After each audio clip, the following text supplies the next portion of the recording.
Assalamualaikum warahmatullahi wabarakatuh. Alhamdulillah wassalatu wassalamu ala rasulillah. Pertanyaan pertama, saya baru menikah dengan akhwat ta'aruf. Setelah menikah, saya kaget Ustaz. Akhwat ini bisa bicara dengan orang tuanya, bila bicara sama orang tuanya suka marah-marah, dan terkadang bicara dengan saya dengan nada tinggi. Terkadang saya suka tidak betah di rumah, dan saat ini kami masih tinggal di rumah orang tuanya, padahal di awal perjanjian kita mau ngontrak dan hidup sederhana. Tapi setelah menikah orang tuanya bilang untuk tinggal bareng dulu, tapi saya tidak bahagia Ustaz. Saya senang hidup berdua walaupun cuma ngontrak. Bagaimana menurut antum Ustaz? Tentu saja harus ada keputusan tegas dari suami. Harus dia ikut, gitu kan. Ambil keputusan yang tegas, saya akan ngontrak rumah, gitu kan. Dan mertua di sini tidak punya hak untuk mencampuri, tidak boleh lagi dia mencampuri urusan anaknya setelah berumah tangga, gitu. Harusnya dia biarkan pindah. Terlebih lagi itu anak perempuan, ya. Anak laki-laki mungkin masih ada unsur wajib mendahulukan pasangan dari orang tua dari pasangan, gitu kan. Kalau anak perempuan harus pasangannya didahulukan, suaminya. Tapi kalau anak laki-laki memang dia harus mendahulukan orang tuanya. Di sini anaknya perempuan harus ikut suaminya, ya. Saran saya, tegaskan saja kepada istri kalau saya akan pindah, gitu kan. Dan kamu harus ikut secara hukum syar'i begitu, dan sampaikan baik sama mertua juga begitu. Saya ingin membangun rumah tangga sendiri dan tiap hari insya Allah silakan. Kalau istri saya mau main ke sini dibutuhkan silakan. Saran saya seperti itu, dibahasakan baik-baik. Insya Allah itu sebuah keputusan yang tidak melanggar syar'i dan tepat, ya, dan tepat. Baik, bagaimana kalau istri saya tidak mau Ustaz? Ya, antum tetap kontrak, ya, sambil kunjungin dia di rumah orang tuanya untuk menunjukkan prinsip ngontrak walaupun biasa. Tunjukkan prinsip sampai dia ikut, gitu kan? Sampai dia ikut. Itu poin dulu. Poin yang lain masalah dia ngangkat suara, ingatkan dalil-dalil syar'i, tidak boleh, ya, tidak boleh. Salah satu sifat wanita yang diperintahkan dalam agama adalah suaranya pelan, santun, gitu kan? Kata ulama, sebagaimana anak-anak tidak boleh mengangkat suara di depan orang tua, maka sama istri tidak boleh mengangkat suara di depan suaminya, dilarang, gitu kan? Tidak boleh sama sekali. Hadis yang sering disebutkan bahwasanya Umar bin Khattab dimarahi oleh istrinya ini, coba diteliti kembali sanadnya nih, gitu kan? Ada sebagian ulama hadis yang mengatakan hadis ini perlu ditelusurin kembali, ya, karena memang Umar bin Khattab sangat tegas, tidak mungkin istrinya mempermainkannya seperti itu, ya. Jadi Allah alam itu saran saya, dan mudah-mudahan Allah mengangkat masalah antum jadi selesai insya Allah. Jadi banyak juga yang bertanya.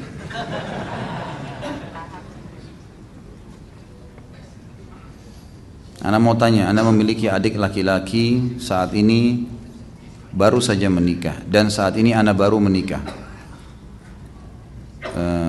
Kalau pakai Anda saja, saya saja ya. Jadi enggak tumpah tindih. Saya memutuskan untuk tetap tinggal bertiga dengan adik saya karena kami sudah tidak memiliki orang tua. Adik saya, ini kembali adik Ana, ya. Adik saya tetap tinggal bersama istri saya. Apa hukumnya Ustaz? Apakah adik saya harus keluar rumah? Enggak boleh tinggal serumah, akhi. Tidak boleh tinggal serumah. Adik laki-laki enggak boleh tinggal serumah dengan istri antum saja. Kalau antum pergi kerja nanti dia balik duluan, walaupun dia kerja, enggak boleh serumah. Kontrak, ya, kontrakin tempat. Ya, ini enggak boleh kecuali rame-rame di dalam rumah banyak orang. Bukan cuma antum bertiga ya, mungkin. Itu pun dalam keadaan darurat, seperti misalnya memang tidak ada tempat tinggal. Saya ketahui ada satu keluarga di Makassar, kebetulan teman istri saya, dan dia memang tidak bisa, orangnya susah, suami istri, Masya Allah, dan juga orang tuanya sudah tua, dan memang cuma rumah itu yang dia bisa tinggal. Beberapa orang bersaudara sudah berumah tangga pun hidup bersama-sama di situ, mereka tidak bisa pindah, jadi kamarnya bersebelah-sebelahan, setengah mati, gitu kan. Tapi apa boleh buat, dia harus lakukan itu, dia tidak bisa. Makanya lain keadaan, tapi itu pun rame-rame, Jadi pernah ada seorang sahabat, waktu Nabi SAW mengatakan, tidak ada dua orang, laki-laki dan perempuan, kecuali yang ketiganya, syaitan, gitu kan. Artinya sangat dekat mereka bisa digoda oleh syaitan. Lalu kata sahabat, salah seorang sahabat, ya Rasulullah, bagaimana dengan hamu? Hamu itu ipar. Kata Nabi SAW, hamu itu, ipar itu kematian. Maksudnya kematian ini apa? Kalau sampai terjadi hal-hal yang berbahaya, ya, hubungan di antara mereka, maka itu lebih menyakitkan daripada hubungan dengan orang lain. Banyak kasus begitu, banyak kasus. Ada orang yang pernah di pengajian yang mengeluh, ada juga teman-teman saya dulu sendiri waktu masih di Madinah sekolah, sampai luar biasa gitu ya, masalahnya luar biasa. Kalau sampai terjadi perselingkuhan antara pasangan kita dengan orang lain mungkin masih lebih ringan, tapi kalau sama adik, sama kakak, ini bahaya sekali. Siapa yang akan kita bela, siapa yang akan kita marahin gitu kan. Di sini istri, di sana kakak atau adik, kita susah sekali gitu kan. Makanya alangkah baiknya walaupun orangnya baik dan saleh, lebih baik tempat sendiri, lebih baik tempat sendiri gitu kan. Itu lebih aman, Allahu a'lam. Saya pernah mendengar hadis umur umat Islam hanya sampai 1500 tahun terhitung dari zaman Nabi Muhammad SAW. Benarkah ini Ustaz? Apakah sahih? Saya tidak tahu. Saya tidak pernah temukan dalilnya berhubungan dengan masalah itu, dan yang saya tahu adalah hitung-hitungan yang dihitung oleh sebagian ulama berhubungan dengan masalah ini. Tapi saya pribadi tidak pernah mematok itu, dan saya berpegang pada pendapat umumnya ulama yang mengatakan tidak ada penentuan tahun. Karena memang yang ada, yang jelas dalilnya hanya tanda-tanda kiamat. Dan tanda-tanda kiamat itu banyak. Ada tanda-tanda kecil, ada tanda-tanda besar. Tanda-tanda kecil ada yang sudah berlalu, ada yang sedang berjalan sekarang, ada yang belum terjadi sama sekali.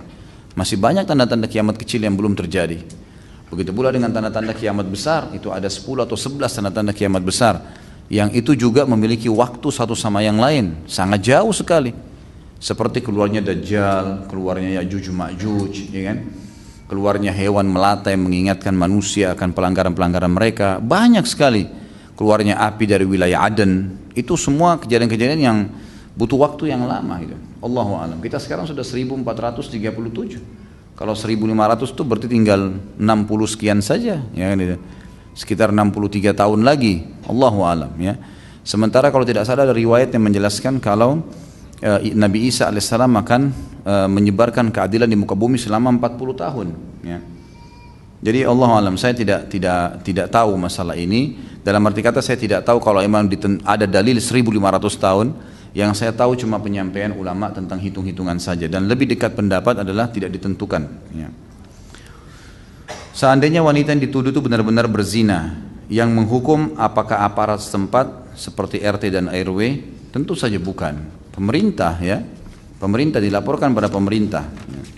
Tentu teman-teman sekalian, hukuman yang ditimpahkan kepada orang yang sedang berzina, mencuri, atau pelanggaran-pelanggaran syar'i yang lain yang mengharuskan adanya hudud, hukuman, itu kalau kepergok ya.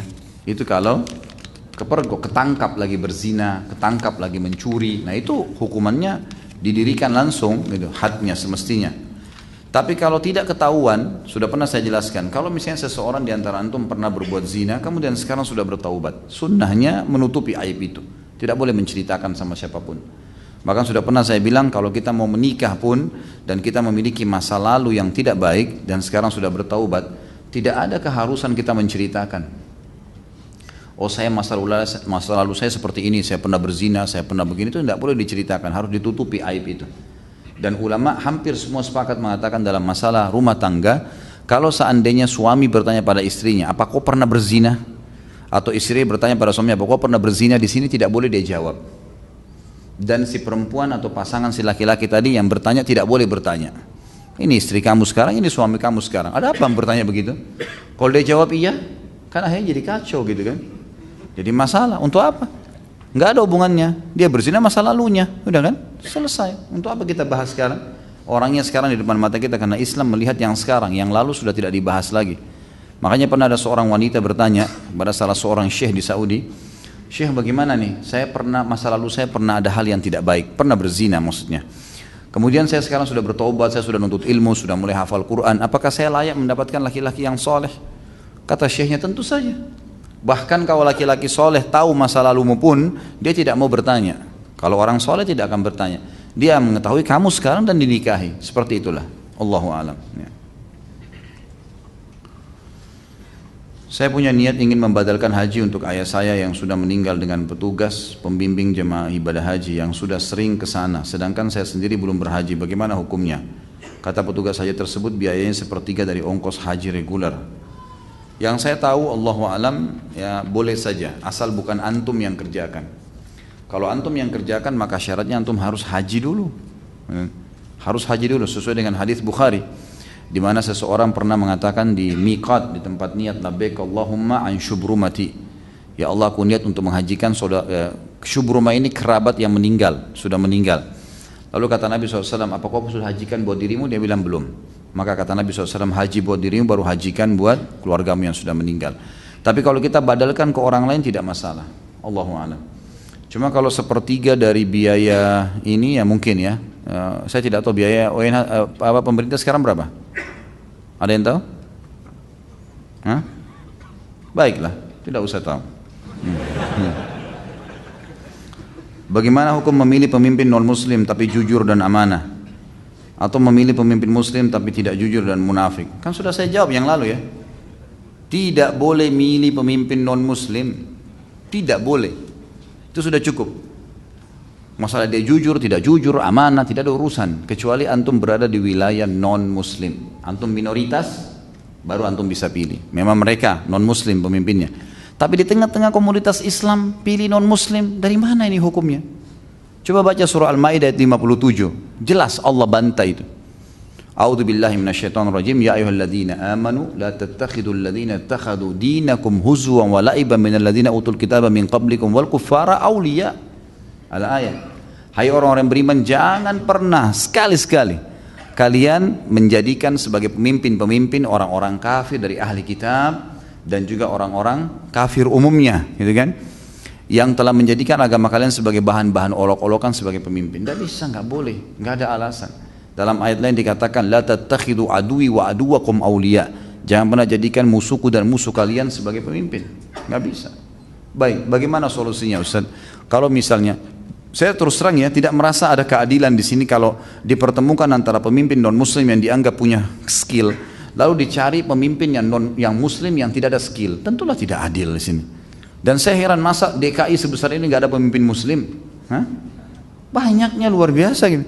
Di kampus-kampus banyak dosen-dosen yang cerdas-cerdas. Kenapa nggak dipilih? Kenapa nggak sportif sih? Sekarang sudah saatnya ormas Islam, yayasan, apalah namanya, sudah harusnya bersatu nih, nggak lagi mendahulukan yayasannya, ormasnya, atau partainya mungkin. Yang penting dia sudah harus melihat sekarang muslim harus memimpin. Memang begitu, karena kita komunitasnya besar. Kalau saya Nasrani, lalu saya bangun gereja, wajar nggak? Wajar, karena agama saya gitu kan. Kalau saya muslim, saya bangun masjid, wajar. Minimal pemimpin muslim nggak bakal bangun tempat ibadahnya non muslim. Itu minimal. Minimal non muslim bisa membangun tempat ibadahnya, minimal. Di tengah-tengah komunitas yang kita mayoritas, gimana caranya? Kan nggak mungkin itu, ya? Tidak mungkin. Maka sekarang belum terlambat untuk bagaimana caranya kaum muslimin bersatu mencari siapa pemimpin yang baik, yang adil. Banyak di Indonesia ini, gitu kan? Banyak kalau mau. Asal sportif, insya Allah bisa, gitu kan? Masalahnya kita masih punya fanatisme yang tidak baik, gitu. Baik, kalau bertemu, misal betul-betul bertemu non muslim baik sama muslim yang buruk, jangan ikut-ikutan.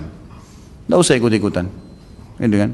Nanti golput dimarahin Ustaz, ditegur, ya terserah orang mau tegur apa. Bagaimana caranya saya mau memilih? Di sini dilarang dalam surah Al-Maidah. Di sini tidak baik, bertanggung jawab kita hari kiamat. Ya kalau saya pribadi tidak pilih lah.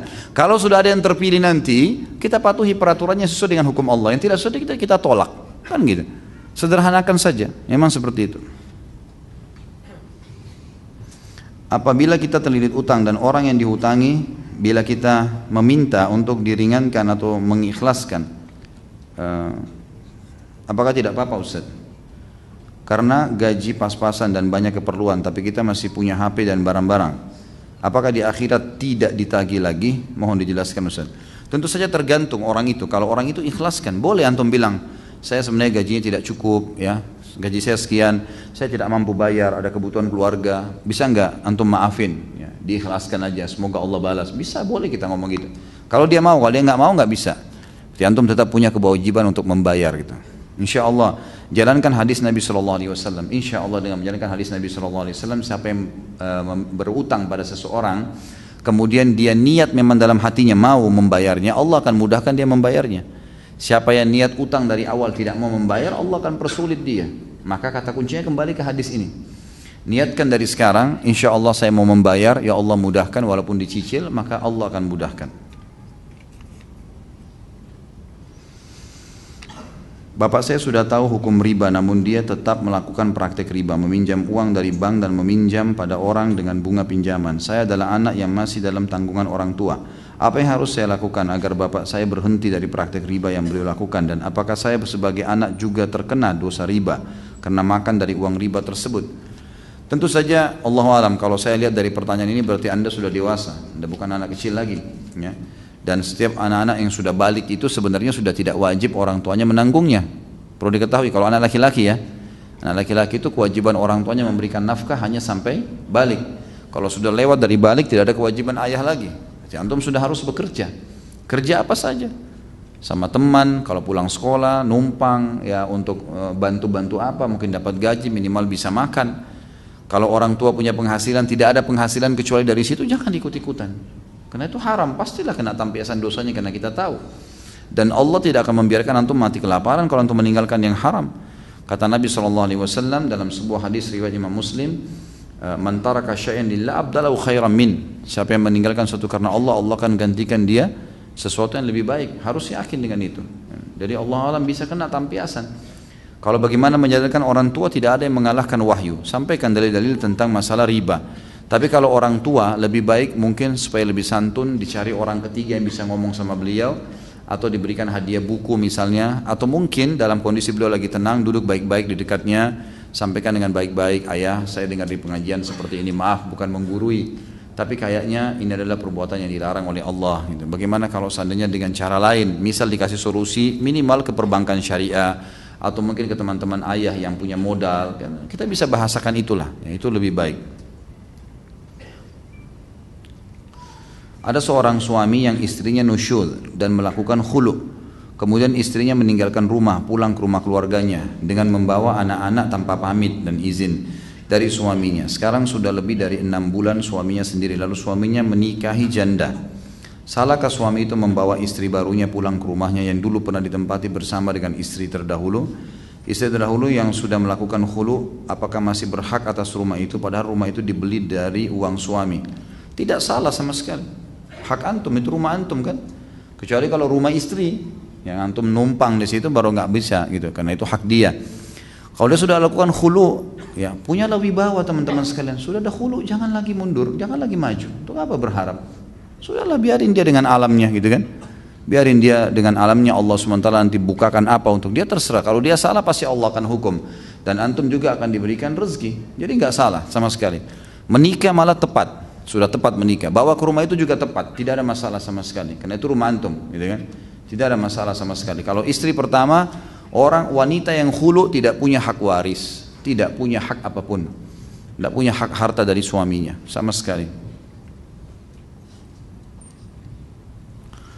Bagaimana solusinya jika ada mertua yang masih saja ikut campur urusan rumah tangga anaknya, dari hal yang besar sampai hal yang kecil. Selain itu suka membanding-bandingkan menantu dengan cucu dan cucu-cucunya, serta suka menjelek-jelekkan menantu yang satu dengan yang lain pada saudara atau orang lain. Selama ini saya diam, apakah berdosa jika saya pernah menjelaskan alasan dengan nada agak tinggi pada mertua? Terima kasih sebelumnya. Tentu saja jangan dengan nada yang tinggi, tapi sampaikan baik-baik. Tanyakan, semua perkataan, semua perbuatan pasti punya landasan, punya penyebab, ya. Kenapa diucapkan? Kenapa mertua antum buat seperti itu? Pasti ada sesuatu. Mungkin dia nggak setuju waktu menikah, mungkin anak mantu yang lain sering memberikan hadiah antum tidak, atau apalah gitu kan. Penyebabnya dicari tahu.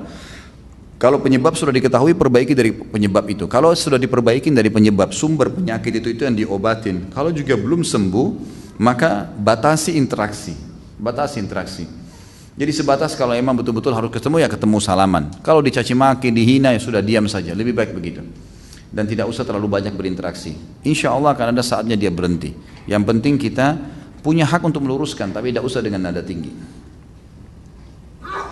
Saya pernah membaca sebuah artikel yang isinya sehebat apapun amalan kita tidak akan memasukkan kita ke surga, karena masuk surga itu semata-mata hanya karena rahmat Allah. Apakah itu benar, Ustaz?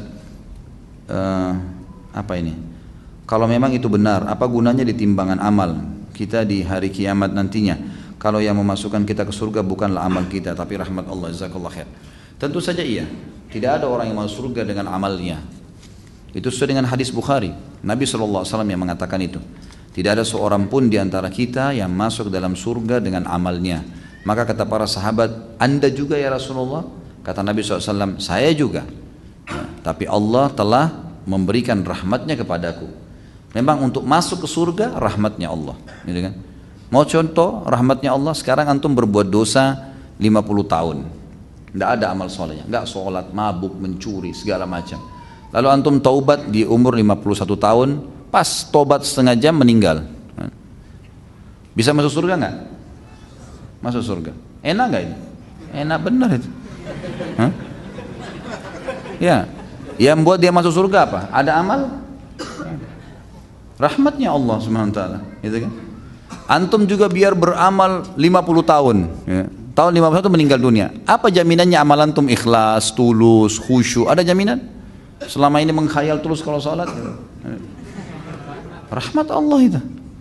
Orang umur 60 tahun, 15 tahun pertama, anggaplah 12 tahun, 13 tahun. Di Indonesia mungkin agak telat, orang balik mungkin sekitar 14 tahun, gitu kan? Anggap 14-15 tahun antum balik. Berarti kalau umur antum 60 tahun, 15 tahun sudah habis untuk masa anak-anak. Kemudian dipakai tidur 8 jam per hari.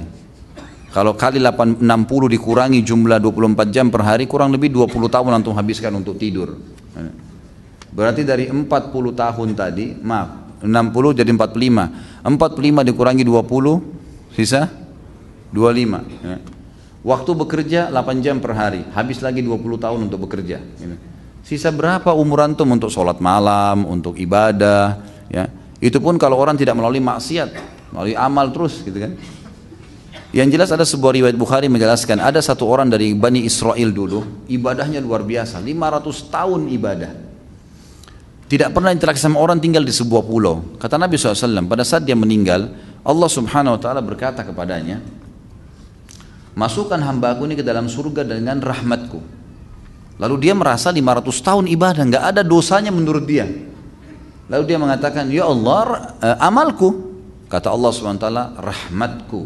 Dia tetap bantah, ya Allah, amalku. Sampai 3 kali. Maka kata Nabi SAW, Allah pun berfirman kepada para malaikat, ambil nikmat matanya hambaku ini, timbang dengan seluruh amal yang dia kerjain. Mata dia pakai 500 tahun nih, bisa melihat, bisa beraktivitas, bisa segala-galanya. Itu timbang nikmat mata yang saya kasih dengan amalnya dia yang dia kerjain 500 tahun. Waktu ditimbang ternyata nikmat mata saya sudah ngalahin seluruh amalnya. Belum nikmat telinga, belum nikmat segala-galanya nih. Banyak kalau nikmatnya Allah mau dihitung. Bagaimana caranya antum mau menilai amal antum? Gitu. Amal apa yang kita kerjain teman-teman sekalian? Tidak ada amal-amal yang sederhana. Dari 24 jam sholat cuma 5 waktu yang wajib. Kalau kita hitung 10 menit satu sholat berarti 50 menit. Masih ada 23 jam 10 menit. Antum bebas lakukan apapun. Rahmat Allah SWT. Baik, apa tujuannya ditimbang amal? Untuk menentukan derajat antum di surga. Antum ini derajat keberapa? Di pintu keberapa masuknya? Itu amal kita. Amal akan menentukan derajat nanti. Ya, derajat surga yang ke-100, tingkat yang 100 kah, tingkat yang pintu yang ketiga kah, derajat yang keberapa, itu amal kita yang menentukan nanti. Tapi kita masuknya dengan rahmat Allah.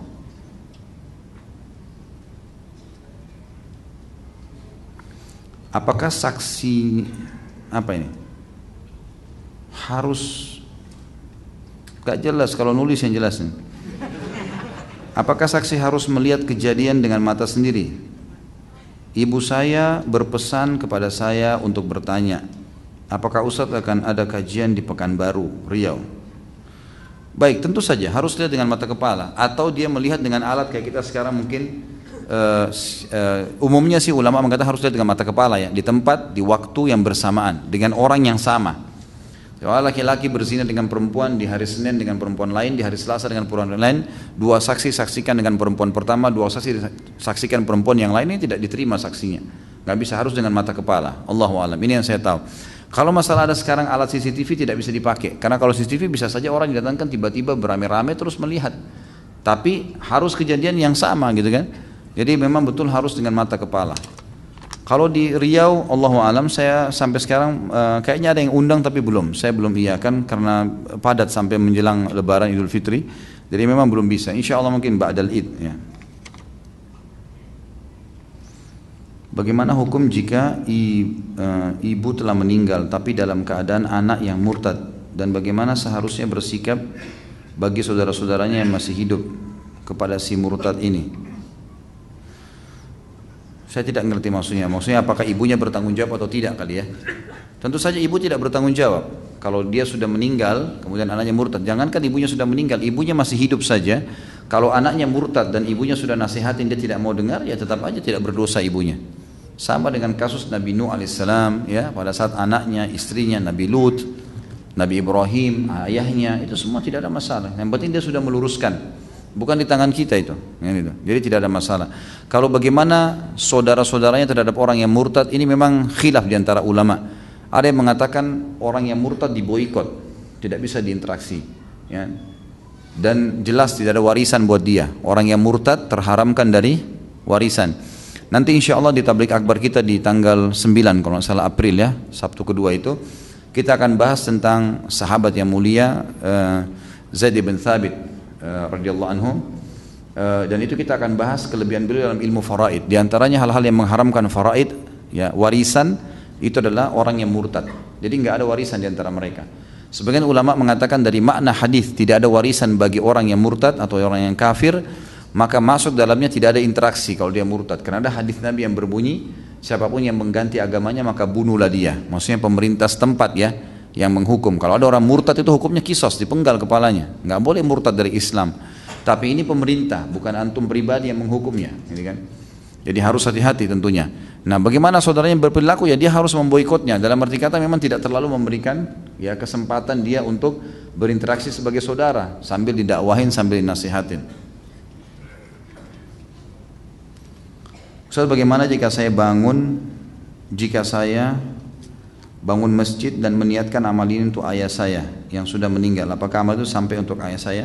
Tentu saja sampai, insya Allah, karena sudah diniatkan untuk kebaikan, maka sampai itu sama masuk dalam hadis sedekah jariyah. Jadi boleh. Saya bekerja di perusahaan pembuat sistem komputer yang komputer perbankan konvensional. Ini sudah sering ditanya ya. Apakah keuntungan penjualan sistem perbankan konvensional halal? Haram. Haram. Tidak boleh. Jangan cari sesuatu yang dihalalkan kalau ke ustadz, nggak bisa. Haram, haram. Ya, Anda melakukan berarti Anda konsekuensinya menanggung itu. Keluar kerja, cari tempat yang lain. Yang itu. Jangan bilang saya nggak bisa hidup, bisa dengan izin Allah. Semut di lubangnya hidup, apalagi antum gitu kan. Jadi jangan, ini nggak bisa. Jika haram, atasan saya pernah bilang selama perusahaan membayar zakat maka keuntungan penjualan sistem ke bank konvensional akan menjadi halal. Ini akal-akalan dia nih. Bagaimana bisa dia mengatakan gitu? Apakah atasan saya masuk dalam golongan orang munafik? Tentu saja tidak kita katakan munafik, tapi dia salah dalam konsep itu. Bagaimana caranya uang hasil korupsi atau uang hasil riba, kemudian dia bilang kalau kita keluarin zakatnya jadi halal? Nggak bisa. Sama nanti orang tarik semua tuh, orang zina juga begitu, hasil zina yang penting zakat, gitu kan? Apakah nafkah yang diberikan suami kepada istri, suami berhak meminta laporan pengeluaran? Tentu saja, dia punya hak, boleh saja. Tapi nggak usah lah, untuk apa minta laporan? Untuk apa? Jangan pelit-pelit lah. Kasih aja. Nanti kan antum juga dapat servisnya, gitu kan? Ketawanya besar-besar nih ya. Padahal saya cuma bermaksud secara umum loh. Pak yo? Gimana nih? Jika ana masih tidak mengindahkan keharaman tentang sesuatu hal dari hadis yang sahih karena hati ana belum benar-benar yakin. Contoh keharaman musik, apakah kesaksian syahadat ana termasuk kesaksian palsu? Tentu saja tidak. Bukan kesaksian palsu, tapi antum berdosa dengan perbuatan itu, gitu kan? Kenapa harus tidak yakin? Itu hanya waswas syaitan, teman-teman sekalian. Kenapa harus ragu kalau sudah datang dalil? Kata Allah SWT tentang orang beriman, a'udzubillahi minasyaitonirrajim, ma kana lil mu'minin wala mu'minatin idza qada Allah wa rasuluhu amran an yakuna lahumul khiyaratu min amrihim. Tidak layak orang yang mengaku mukmin laki-laki dan mukminah perempuan kalau Allah dan Rasulnya sudah menentukan sebuah hukum lalu kemudian dia masih ragu, punya pilihan lain. Musik ini teman-teman sekalian memang diharamkan, bukan dari saya, memang dari dalil-dalil. Dimulai dari Abdullah bin Mas'ud, sahabat Nabi yang jauh sebelum kita, yang sudah interaksi dengan Nabi SAW. Beliau bersumpah mengatakan demi Allah musik, gitu kan, yang dimaksudkan dalam ayat wa minan nasi may yashri lahu wal hadits yudillan nasa an sabilillah. Ada orang-orang yang memperjualkan perkataan-perkataan untuk menyesatkan manusia dari jalan Allah. Memang begitu. Dan sudah saya berikan banyak contoh-contoh. Kalau antum dengar musik tidak akan bisa khusyuk mendengarkan Al-Quran. Mustahil bisa hafal Quran. Tak bisa, memang tidak bisa ketemu seperti minyak sama air. Pertanyaannya, kenapa antum tidak alihkan hobi musik itu ke Al-Quran? Apa masalahnya? Bukankah suara yang indah itu bisa dipakai untuk mengindahkan Al-Quran? Setiap hurufnya. Minimal gini, minimal baca Quran dapat 10 pahala. Musik dapat pahala? Nggak ada pahala. Kan gitu. Jadi harusnya kita tahu itu, kalaupun orang mengatakan tidak haram ya. Tapi ini saya lihat orang-orang yang mengatakan tidak haram, tidak ada argumentasi, tidak ada dalil. Dia membantah dalil yang jelas. Nggak bisa gitu. Allahu alam ya. Mana yang lebih utama, sholat qabliyah subuh di rumah tapi ketinggalan takbir di masjid atau qabliyah di masjid? Tentu saja di masjid. Di masjid, jangan di rumah. Kalau antum yakin antum akan kehilangan takbiratul ihram pertama, jangan. Karena ini ada fadilahnya. Harus dikejar. Begitu takbiratul ihram pertama sudah langsung dicatat pahala oleh malaikat. Jadi jangan. Tapi kalau antum masuk ke masjid, lagi sholat di situ sunnatul fajr, kemudian iqamah, antum bisa batalin, sudah dapat pahala itunya dan tidak kehilangan takbiratul ihram. Ya. Lebih utama mendengarkan kajian atau sholat ba'diyah? Ya. Tentu saja kajian dulu ya. Majelis ilmu wajib dihadiri kan. Sholat ba'diyah masih bisa dikerjakan di waktu lain.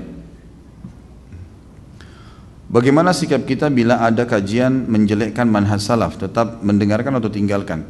Tergantung menjelekkan seperti apa nih, gitu kan? Dan memang teman-teman sekalian, majelis ilmu yang sebenarnya adalah majelis ilmu yang mendidik kita menjadi orang lebih baik, mendidik kita menjadi menghormati orang lain, tidak fanatik buta. Majelis salaf atau bukan salaf, kalau isinya mencaci maki orang, jangan hadiri. Udah, itu saran saya. Karena ini sudah melanggar sunnah Nabi SAW. Bagaimana caranya? Kalau ada saudara muslim yang salah, tugas kita apa? Dakwahi, luruskan. Kan gitu. Kalau ada sesuatu yang kurang dari dia, bukan berarti dia harus ditolak dan dijauhi. Saya kasih contoh. Abu Hanifah tahu kan? Hah? Tahu nggak Abu Hanifah nih? Siapa Abu Hanifah? Hah? Imam fikih yang terkenal, ya kan? Imam madhab. Abu Hanifah itu disebutkan oleh para ulama hujjah dalam fikih, tapi lemah di hadis. Tidak pernah kan kita dengar perawi hadis Abu Hanifah kan? Dianggap lemah beliau. Tapi Imam Malik yang sezaman dengan beliau sama-sama yang madhab jadi imam hadis karena hafalan hadisnya kuat. Tapi Abu Hanifah nggak pernah dicaci maki, gitu kan? Nggak pernah ditolak, jangan hadiri majelisnya Abu Hanifah, nggak ada. Imam Malik bahkan waktu ketemu di Mekah mengatakan, saya telah bertemu dengan seseorang, kalau dia mau buat tembok ini bicara maka akan bisa bicara. Ini sekarang ada fitnah di teman-teman thalabul ilmi ini, kan itu. Sibuk menghardik, menyalahkan, sibuk mentahdzir. Apa ini? Antum habisin umur antum untuk apa di situ, teman-teman sekalian? Ikut-ikutan, orang ini ngomong ikut-ikutan semuanya. Jadi kalau dia salah, antum salah semua. Dan bagaimana memperbaiki namanya orang yang antum sudah rusak? Coba. Apa manfaatnya? Gitu kan? Kalau ada sesuatu yang kita tahu pun dan kita yakin itu salah, nasihatin akhi. Datang nasihatin, luruskan. Terlebih lagi kalau yang sedang dibahas masalah khilafiyah, bukan masalah asas, gitu kan? Masalah memang pendapat ulama masih lebar di situ, masih panjang, gitu. Tapi ini langsung saja main di fitnah, main saja disebarin. Ini hati-hati teman-teman sekalian. Ya. Allahu a'lam. Yang saya sayangkan kalau seandainya sikapnya sebagian majelis kerjanya cuma begitu. Dari awal kita ketemu paling sedikit 3-4 nama sudah disebutin. 4-5 nama. Saya pernah hadir di Madinah waktu saya masih mahasiswa, ada begitu. Subhanallah, dosen kami dari awal masuk padahal mengajar materi Sahih Muslim. Nah, dari awal masuk ceritain si presiden fulan, si fulan begini, begitu, begini, macam-macam diceritain sama dia. Saya masih ingat, subhanallah, dia bicara masalah. Jadi kita cuma diam aja di kelas karena menghormati dia. Lalu kemudian saya akhirnya berpikir saya tidak bisa hadir di majelisnya orang ini nih. Saya cari beberapa ulama di Masjid Nabawi yang tidak ngomongin orang, datang ilmu yang disampaikan, udah kita dapat manfaatnya, kan gitu. Harusnya. Jadi jangan antum ikut-ikutan nih, kalau ada sesuatu yang memang tidak jelas buat antum, jangan ikut-ikutan. Karena kalau salah bagaimana memperbaikinya, teman-teman sekalian. Seorang salaful ummah pernah didatangi oleh muridnya dan dia berkata, wahai imam, maafin saya pernah menggibah anda. Kata beliau, kau menggibah saya? Dia bilang, iya, baik, saya maafkan, tapi dengan syarat kau luruskan semua apa yang kau telah rusak. Coba gimana caranya? Berapa orang yang sudah kita rusak namanya orang ini, dan apa manfaatnya buat kita, coba, kan gitu. Jadi harus hati-hati dengan masalah-masalah seperti ini. Jadi majlis yang menceritakan orang jangan dihadiri, teman-teman sekalian. Yang antum datangin yang ilmu yang antum dapat manfaat, pulang antum jadi rajin sholat malam, antum jadi rajin bertobat kepada Allah, istighfar, antum jadi semangat untuk ibadah, itu yang antum hadiri. Kalau selain daripada itu jangan didengar, gitu. Karena bahaya ini. Saya punya sedikit uang untuk membangun rumah dan sedang saya kumpulkan, tapi saya masih numpang di tempat mertua. Apakah saya boleh numpang di tempat mertua sampai uang terkumpul, sampai saya membeli rumah? Tentu saja boleh, kalau memang beliau mengizinkan ya, bukan tidak boleh.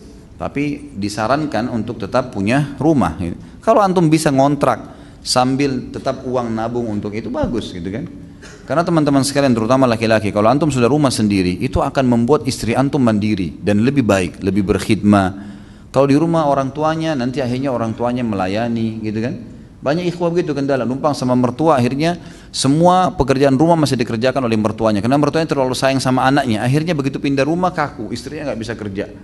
Ribut, setiap pekan harus ke rumah ibunya dan seterusnya, jadi masalah baru. Kenapa nggak dari awal dididik? Ya, tapi hukumnya boleh, bukan tidak boleh asal pemilik rumah masih mengizinkan. Bagaimana menyikapi seorang pemabuk yang membuat saya resah atau mengganggu? Apakah saya tetap sabar atau saya pukul saja, Ustaz? Tinggalkan saja, tidak usah interaksi sama dia, gitu kan? Tidak usah berteman, tidak usah apa-apa. Kalau dia ngomong biarin aja, ya tinggalin aja. Ya. Apa hukum imam atau peci dalam sholat? Apakah wajib atau sunnah? Tentu saja sunnah, karena Nabi SAW menutup kepala beliau dengan imamah. Maka ulama mengatakan menutup kepala hukumnya sunnah. Hukumnya sunnah, bukan wajib. Apakah hadisnya lemah tentang Umar bin Khattab dimarahi istrinya dan Umar diam saja? Ini masih yang saya tahu, Allahu a'lam, masih diperselisihkan oleh para ulama tentang sanadnya. Ya. Jadi mungkin harus, insya Allah saya berusaha untuk mencari tahu dulu ya. Saya memastikan insya Allah, nanti pada kesempatan lain saya akan sampaikan. Kalau orang Islam ikut gafatar, apakah sudah murtad, Ustaz? Tergantung. Kalau dia memang meyakini bahwasanya ada yang kurang dari rukun Islam, harus dihapus, dia yakini itu, maka murtad dari Islam. Tapi kalau dia cuma simpatisan, cuma ikut-ikutan, dan dia tidak mengerti karena awam, maka itu tidak, insya Allah tidak murtad, tapi termasuk dosa besar yang harus dia tinggalkan. Ustaz, saya dulu menuduh mantan istri saya berzina. Ada teman yang melihat mantan istri saya menginap di hotel dengan pria lain. Namun teman saya tidak melihat langsung perzinahannya, hanya melihat saat sarapan di tempat makan khusus bagi yang menginap, dan saat keluar lift hendak check out hotel. Mantan istri saya sebelumnya izin ada pekerjaan di luar kota. Saksi hanya 2 orang, teman dan 1 staf hotel yang mengenali foto mantan istri saya. Akhirnya dia mengakuinya telah berzina. Tapi apakah saya salah menuduh demikian? Tentu saja tidak salah. Saya bilang tadi ya, ada hukum li'an namanya. Suami itu punya hak, kalau dia yakin, dia punya hak untuk menuduh istrinya.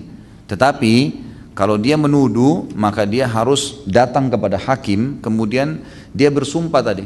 Kalau istri sudah mengaku sudah nggak ada masalah. Kalau istri nggak mau ngaku, maka hukumnya dia harus sumpah 4 kali tadi. Yang kelima dia mengatakan demi Allah istri saya berselingkuh, zina, terus sampai 4 kali. Yang kelima baru dia mengatakan Allah murka dengan saya kalau saya dusta, atau Allah laknat kalau dusta. Seperti itulah ya. Tapi kalau sudah mengaku seperti ini ya tidak ada masalah. Ya, tidak ada masalah. Memang berarti sudah perilakunya, dan ini kembali kepada hukum antum. Antum memaafkan sehingga dia bertaubat atau memang dia diceraikan. Ya. Tentu saja kalau dia tidak mau bertobat dicerai, ya, dicerai teman-teman. Jangan tinggal dengan wanita berzina, nggak boleh ini. Ya. Saya bekerja di restoran yang menjual minuman alkohol dan saya sebagai pembuat. Saya ingin pindah kerjaan, cuma penghasilannya yang menjadi pertimbangan. Apa solusinya, Ustaz? Seharusnya saya tidak punya apa ini? Saya tidak punya keahlian. Saya sudah bilang kalau Ustaz ditanya masalah haram berarti hukumnya haram. Nggak bisa. Keluar, nggak boleh nggak. Penghasilan kurang nggak masalah, harus keluar. Terus sampai kapan antum mau di situ? Hah? Sampai yakin ada pekerjaan lain? Kapan? Kalau meninggal sebelum dapat pekerjaan baru? Coba, gimana cara menjawabnya? Ada jaminan antum bisa hidup setahun, 2 tahun ke depan? Nggak bisa. Tanggung jawab, sedangkan yang sudah kita lakukan saja ada pertanggungjawabannya, apalagi yang akan kita susul ke depan. Belum lagi kalau sudah menikah, istri anak makan dari hasil haram, bagaimana bisa? Keluar teman-teman sekalian, lebih mulia jual nasi uduk walaupun untung sedikit, nggak masalah, halal. Dan kapasitas perut antum cuma 1-2 piring makanan, sebentar meninggal masuk surga. Untuk apa kita repot-repot dapat penghasilan besar tapi masuk ke neraka, siksa di kubur, kan berat ya.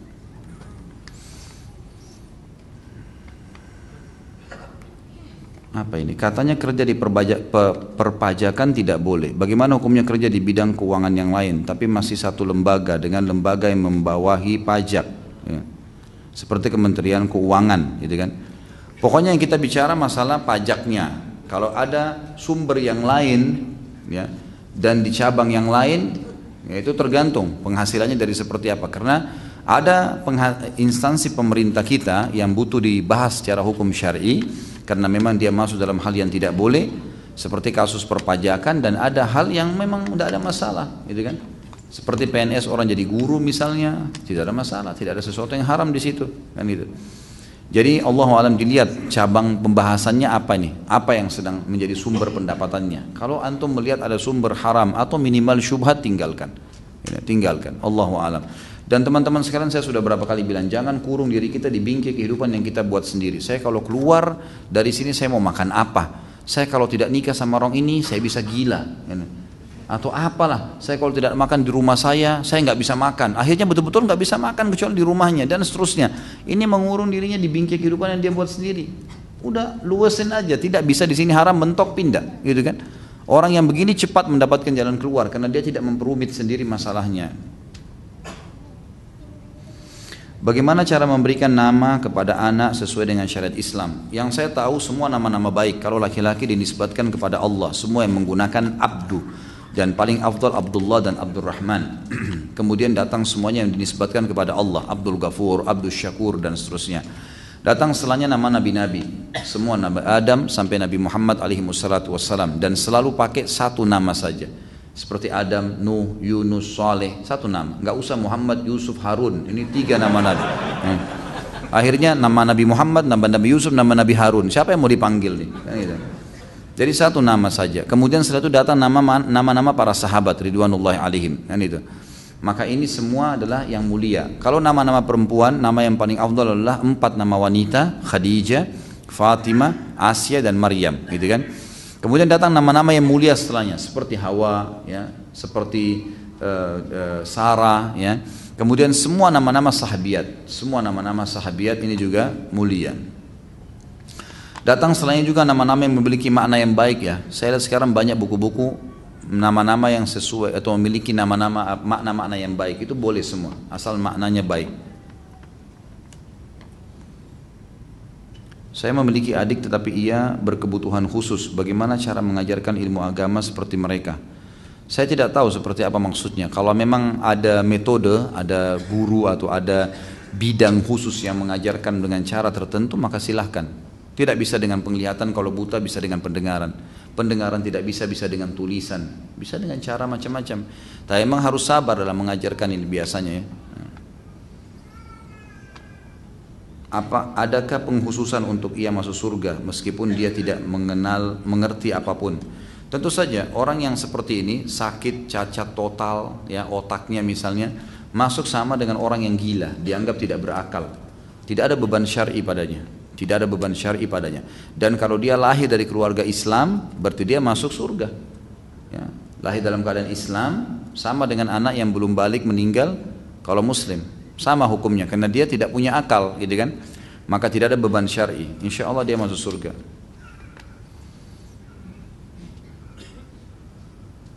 Kemarin Ustadz mau kasih nomor telepon umroh yang Ustadz jadi pembimbingnya. Oh ya, jazakallah khair, diingatkan. Teman-teman sekalian, saya minta waktu. Saya nggak tahu, ada Pak Agus datang?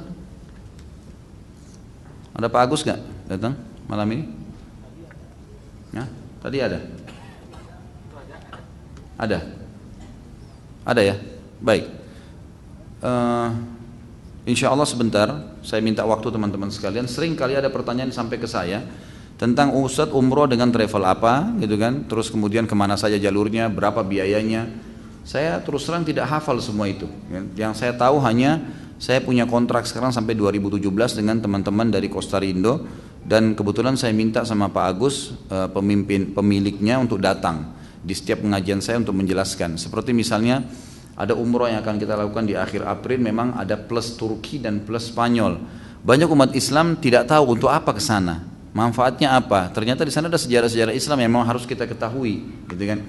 Maka saya akan minta waktu sebentar, mudah-mudahan antum bersedia untuk meluangkan waktu sejenak. Beliau akan menjelaskan tentang perjalanan. Jangan tambah lagi, akhi.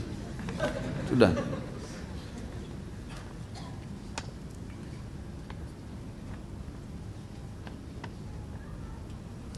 Cara menafsirkan surah An-Nur ya, ayat 26, dan sikap suami yang baik dalam Islam menghadapi jika kita mendapati kejadian seperti Aisyah. Tentu saja kita melakukan seperti yang Nabi SAW lakukan. Nabi SAW tidak spontan menuduh istrinya sampai ada bukti, kan gitu. Dan Nabi SAW dengan sangat santun, karena tidak ada saksi, tidak ada sesuatu yang jelas, maka beliau mengatakan, hai Aisyah, kalau kau melakukannya bertaubatlah. Kalau kau tidak melakukannya, Allah pasti akan membelahmu. Seperti perilaku Nabi SAW yang tadi panjang lebar saya jelaskan. Bagaimana bertobat dari dosa lisan kita karena memfitnah, menggibah, berbicara bohong. Kalau bohong, maka kita bertobat kepada Allah SWT. Kalau fitnah dan gibah, selain tobat kita harus minta maaf kepada orang yang pernah kita gibah dan fitnah. Dan kita usahakan meluruskan. Bagaimana caranya? Pasti antum ingat siapa orang yang paling pertama antum hubungin dulu, gitu kan? Pada saat antum lagi mau gosipin orang ini, siapa yang antum hubungin? Misal si fulan, hubungi dia. Maaf ya, yang saya pernah ceritakan itu tidak benar tentang si fulan, gitu. Jadi kita sampaikan seperti itu. Allahu a'lam. Bolehkah kita membicarakan dosa kita kepada orang lain? Enggak boleh. Tidak boleh bicara dosa apapun. Kecuali antum hanya menanyakan hukum, dan itu pun pada ahlinya, hanya pada ustadz atau kiai nanyain. Saya berbuat begini, apakah saya salah? Bagaimana cara tobatnya? Itu boleh. Tapi kalau sama teman-teman nggak boleh sama sekali. Di dalam hadis yang sahih dikatakan orang yang paling buruk kedudukannya di sisi Allah SWT adalah orang yang Allah tutupi aibnya, ya, sampai pagi kemudian dia bongkar sendiri, dia sendiri yang ceritakan ke orang-orang. Tadi malam saya berzina, tadi malam saya begini, dan seterusnya. Ini orang yang buruk di sisi Allah Subhanahu Wa Taala. Bolehkah imam sholat isya atau maghrib atau subuh membaca mushaf Al-Quran? Kalau sholat wajib, Allah alam, yang saya tahu tidak ada pendapat ulama yang membolehkannya. Kalau sholat wajib, kalau sholat sunnah boleh. Fatwa ulama membolehkan kalau seseorang itu membaca Al-Quran. Karena ada hadis yang berbunyi almaru malikul linafilatihi, seseorang pemilik ibadah sunnahnya.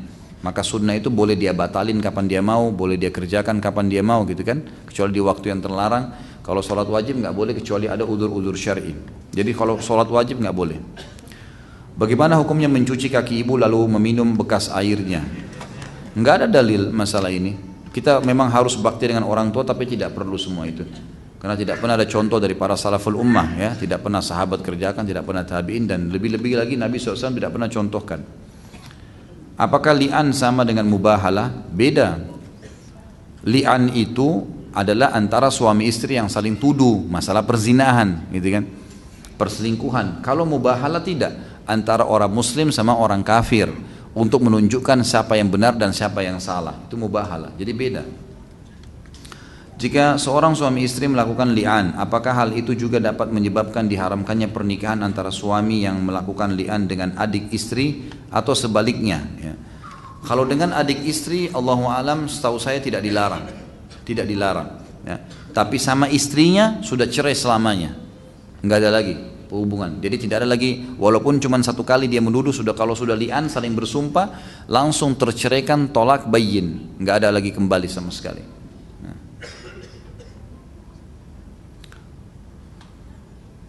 Bukankah Aisyah saat tertinggal rombongan karena mencari cincin yang hilang? Ini ada riwayat yang menjelaskan itu, tapi ada juga yang mengatakan dia punya hajat. Yang disebutkan tentang masalah punya hajat lebih kuat riwayatnya. Allahu a'lam, ya. Doa pada saat sujud dibaca secara lisan atau di dalam hati, Ustaz? Bagaimana menurut Ustaz dan kapan kita boleh mengadakan apa ini? Saya nggak tahu ya. Baik, yang jelas doa tetap dengan lisan. Doa dengan lisan. Ya, doa, zikir, baca Quran itu adalah ibadah lisan. Jadi kita mengeluarkan suara walaupun sebatas kita yang mendengarnya. Seorang suami telah menuduh istrinya berzina tanpa bukti dan tanpa saksi, dan sang istri telah bersumpah atas nama Allah dan telah melaknat dirinya. tapi bersumpah dan melaknat tanpa hakim dan belum sampainya ilmu li'an itu kepadanya karena tidak pernah belajar ilmu agama, apakah ini telah terkena hukum li'an dan sang istri sudah tidak ingin bersama lagi? Tentu saja tidak kena karena li'an seperti itu syaratnya harus di depan hakim, kemudian saling melaknat, saling bersumpah menuduh satu sama yang lain. Bagaimana cara saat kita batal wudu dalam sholat berjamaah pada pertengahan dan posisi ana di tengah saf, keluar dari sholat, minta jalan dengan orang-orang di sekitar kita lalu keluar berwudu, nggak boleh lanjutin sholat sementara tidak punya wudu ya, karena ini memang dilarang di dalam hadis. Allah tidak terima sholat yang tidak bersuci, berarti dilarang gitu kan, tidak boleh. Bagaimana hukum menggerakkan tangan saat duduk iftirash atau tawarruk? Ini hadisnya diperselisihkan oleh para ulama. Ada yang mengatakan hadisnya hasan bisa dipakai, ada yang mengatakan hadisnya dhaif. Syekh Albani mendhaifkan hadis ini. Tetapi saya punya cuplikan di WhatsApp yang dikirim oleh beberapa teman dari Timur Tengah. Salah satu murid Syekh Albani sekarang yang dari Mesir, beliau memberikan gambaran pengalamannya bersama dengan Syekh Albani pada saat ketemu. Jadi beliau sholat kemudian menggerakkan jarinya dengan keras. Lalu kemudian dia mengatakan, ya kalau ada yang butuh cuplikannya saya akan perlihatkan karena sudah diterjemahkan bahasa Indonesia, sudah ada teks bahasa Indonesia. Maka dia bilang termasuk adabnya Syekh, walaupun beliau mendhaifkan hadis itu, dia datangi saya dan dia mengatakan, apa landasan kamu melakukan gerakan ini? Orang ini kira dia mau ditegur. Lalu kata dia, hadis Nabi SAW, kata Syekh Albani, kalaupun kau mau ngamalkan itu, maka bukan dengan menggerak-gerakkan tapi menggetarkannya. Jadi Syekh di sini rahimahullah juga tidak menyalahkan orang yang melakukan itu. Maka saya harapkan teman-teman jangan terlalu suka vonis nih, terbawa dengan arus syaitan. Mungkin antum selamat dari goda syaitan masalah riba, masalah zina, tapi masuk ke dalam masalah pribadi muslim ini luar biasa. Sampai kalau ada yang menggerakkan jari seperti sudah berbuat perbuatan ahli neraka, gitu kan? Kenapa akhi? Matanya sorot, kayaknya sudah tidak bisa berteman, ini kayaknya salah nih. Itu kan khilaf diantara ulama dan hadisnya ada, gitu kan? Untuk apa diributin masalah ini? Antum harus bedain ya, mana yang kita harus hajar, tidak boleh kita ajak ngomong, gitu kan? Kalau orang sudah dinasehatin dan dia melakukan bid'ah mukaffirah, bid'ah yang membawa dia pada kekufuran, sembah-sembah kuburan, nah itu yang tidak boleh antum berteman lagi memang. Sudah dinasihatin tetap tidak mau dengar, nah itu jangan antum ajak teman. Tapi kalau orang melakukan yang masih perselisih ini bid'ah atau tidak, apalagi ini masalah furu'iyah, kunut kalau subuh baca bismillah kerasin atau tidak, untuk apa untuk meribut di masalah itu? Orang semuanya punya dalil gitu kan? Walaupun lemah, ya haknya orang gitu. Jangan kita main vonis di sini akhirnya dianggap salah. Ini nggak boleh teman-teman sekalian. Harus waktu bedain ya. Nah, ini teman-teman kita di Indonesia karena masih baru berkembang dakwah salafiyah ini, maka akhirnya dikasih begitu, orang salah faham gitu. Orang anggap semuanya nih, pokoknya kalau sudah dianggap ini bid'ah, ada satu syekh yang bilang berarti sudah divonis. Terus sebenarnya tidak. Di Masjid Nabawi antum kalau keliling lagi umroh, dari majelis ke majelis, pendapat ulama bisa berbeda-beda tuh. Saya berapa kali pindah, dari sebuah majelis saya tanya sebuah hukum, saya pindah majelis saya tanya hukum, berbeda pendapatnya. Masing-masing punya dalil dalam satu Masjid Nabawi. Tapi mereka saling menghormati, dua-duanya dapat izin ngajar gitu kan. Karena ini masih masalah furu'iyah, bukan masalah usul, masih masalah hal yang memang diperselisihkan gitu kan. Jadi kita harus tahu teman-teman sekalian. Apa bedanya orang muslim dan orang mukmin Ustaz? Muslim hanya orang yang masih baru menjalankan rukun Islam. Kalau orang mukmin sudah menggabungkan rukun Islam sama rukun iman, dua-duanya. Mukmin lebih tinggi derajatnya. Jika kita berwuduk terus kita diajak ngobrol atau menjawab pertanyaan apakah batal wuduknya, apakah cukup diam saja? Enggak batal wuduknya kalau ngomong, enggak ada masalah ya. Kata teman saya kalau sholat tumit dengan tumit saling ketemu ya Ustaz, apa ada hadisnya? Tentu saja hadis yang sahih riwayat ahli sunan bahwasanya para sahabat mengatakan kami di zaman Nabi SAW kalau diiqamahkan sholat maka tumit kami bertemu satu sama yang lain sehingga membuat betis kami bertemu dan membuat pundak kami pun bertemu sehingga rapat. Memang begitu sunnahnya. Apakah dosa akan menghambat rezeki kita atau berkah akan hilang? Tentu saja akan menghambat, itu ada hadisnya. Tidak ada satu kaum, kata Nabi SAW dalam hadis Bukhari, yang membiarkan praktek zina ataupun riba di antara mereka kecuali Allah akan tahankan ya, rezeki dari langit. Memang bisa menahan. Kalau dia bertaubat maka rezekinya akan diberikan. Saya suka menolak orang yang mengajak salaman sesudah salam sholat dengan tujuan agar dia mengerti kebiasaan itu salah. Salahkah saya? Allahu alam. Kalau awal habis sholat, saya sarankan dulu tidak menolak, gitu kan. Kecuali kalau kita yakin dia tidak salah faham. Kayak misal istri kita tiba-tiba mau salaman habis sholat tahajud misalnya, atau anak kita mau salaman, kemudian kita nolak dan kita jelaskan hukum itu lain. Atau murid-murid di sekolah atau mahasiswa di kampus, mungkin masih bisa kita punya wewenang untuk menjelaskan. Tapi kalau awamnya orang, dia mau salaman lalu kita nolak, gitu kan, itu nanti akan terjadi efek yang lebih besar. Ingat, tidak boleh ingkar mungkar kalau mendatangkan mudarat yang lebih besar. Kan gitu. Kita salaman bukan karena kita mengiyakan itu, tetapi kita salaman karena dia muslim mengajak salaman. Kalau dia faham itu rangkaian habis sholat, kita tinggal menasehatinya. Kan begitu. Apa tafsir surah Al-Ahzab 33? Apakah ini menjadikan dalil bahwa haramnya menikahi ahlul bait karena nanti nasabnya akan terputus, ya? Al-Ahzab 33, sungguhnya Allah bermaksud hendak menghilangkan dosa-dosa dari kamu wahai ahlul bait dan membersihkan kamu sebersih-bersihnya. Tentu saja yang saya tahu, ya, para ulama tidak mengatakan itu. Bahkan kita temukan dalam banyak sejarah kalau para sahabat ridwanullah menikah dengan ahlul bait, seperti kasus Umar bin Khattab menikahkan anaknya dengan Nabi SAW. Abu Bakar menikahkan dengan anaknya dengan Nabi SAW. Lalu Nabi SAW menikahkan kedua anaknya dengan Uthman. Kemudian juga Ali bin Abi Thalib menikahkan anaknya dengan Umar, gitu kan? Banyak. Kemudian anak-anak keturunan dari Hasan dan Husain radhiyallahu anhum ajma'in itu menikah dengan anak-anak Bani Umayyah. Banyak dalil-dalil berhubungan dengan masalah itu. Jadi tidak ada larangan sama sekali. Baik, ini pertanyaan terakhir, ya. Saya sudah berpacaran dengan seorang Katolik selama 2 tahun, tapi alhamdulillah saya sudah putus. Setelah saya putus, saya mendengar mantan saya yang Katolik tersebut dekat dengan pria lain. Dan suatu hari mereka pergi ke Bandung dan menginap. Apakah saya dosa jika saya berpikiran jika mereka berzina? Ini apa?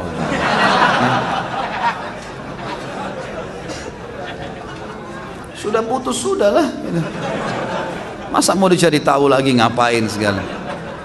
Antum harus bersyukur. Saya pikir tadi pertanyaannya, apakah saya sudah benar putusin dia? Jawabannya iya. Ini ke hotel lalu saya berpikiran mungkin dia berzina. Saudaraku, tidak usah terlalu jauh ini, ya. Saya sarankan teman-teman yang begini segera menikah dengan mukminah, insyaallah jadi aman. Tidak pikirin lagi perempuan seperti itu. Allahu a'lam.